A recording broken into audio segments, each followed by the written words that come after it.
Hey guys, it's Robbie McCarty, and what I want to go over in this video is exactly how we price homes to sell. So what I've done is drawn a couple of diagrams or illustrations that will allow me to quickly illustrate this process to you and how the pricing works when we price a property and what actually causes it to sell. So this first diagram is a scale that represents home prices in a given neighborhood. So what we're going to do when we initially do a market analysis for a neighborhood is take a look at the range that properties of a given size are selling for. So typically we're going to have kind of a wide range. So in the illustration here, we have a range of 225,000 to 300,000. And this range works the same way for any price point. So I just picked this price point randomly, but whether it's 100,000 or a million, you're going to see a range that similar properties are selling for. And you may ask, so why are they selling in that range? And the reason is properties have different conditions and stages of upgrades. So in this example, the $225,000 price point would be the low point for this neighborhood. And the reason for that low point is that those are properties that need a lot of work or updating. Think of a foreclosure or a property that nothing's been done to for 30 years. So this property at $225,000 needs everything updated. The $300,000 price point is a property that's been fully updated. So think of that as something that a company has gone in, upgraded everything, and is flipping the property. So that would be pretty close to new construction, even though it's an existing home.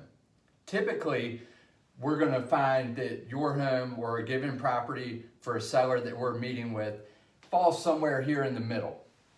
So what we want to do when we look at your property is say, where does your property realistically fall based on its current condition and updates? So say in this example, we're somewhere around 260, okay?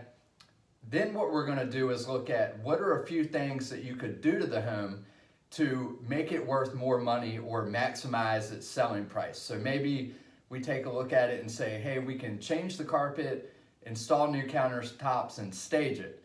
So maybe that costs $7,000, just picking a number. And what we find is that adds, say, $20,000 in value.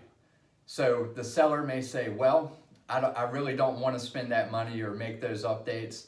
I'd rather just sell it for $260. Or you may say, hey, that's worth it for me to spend $7,000 to get $20,000 more.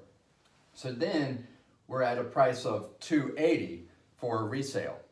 So that's how we price the property. Then we're going to make recommendations on how to maximize the value before we place it on the market. Okay? So the next diagram illustrates what happens once we put the home on the market. So when we initially priced the property, what we did is make an educated guess based on the data for the given neighborhood. And what's going to happen is that we're going to pick a price point. So say in that previous example, we made the upgrades to the property and we're going to price the home. We feel that it can sell for about $290. Okay?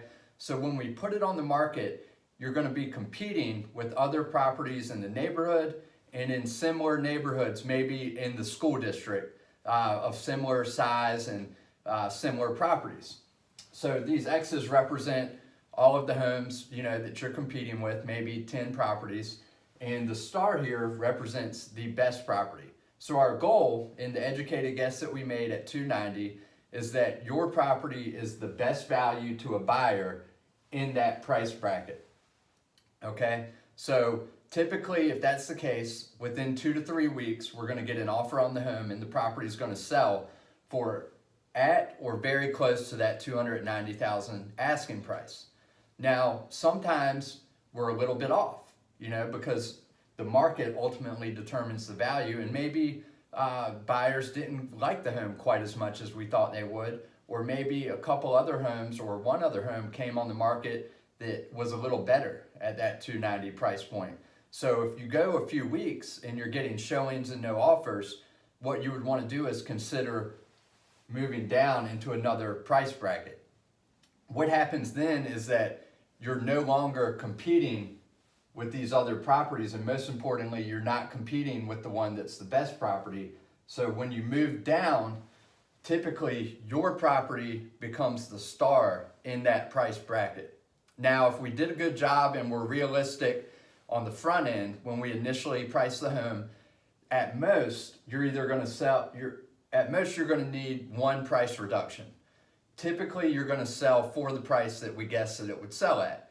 Not always. So if we did a good job, typically you're going to need one price reduction or sell at that price. Now, in some cases, the property still doesn't sell at that $275 price point.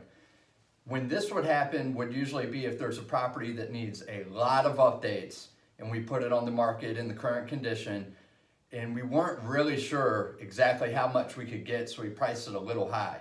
In that case, sometimes you may need a second price reduction to get down to where you're the best property in the price bracket. The other case where this might happen is in a declining market, where the market looked good when we started, and then because of economic reasons, the prices started declining while we had it on the market.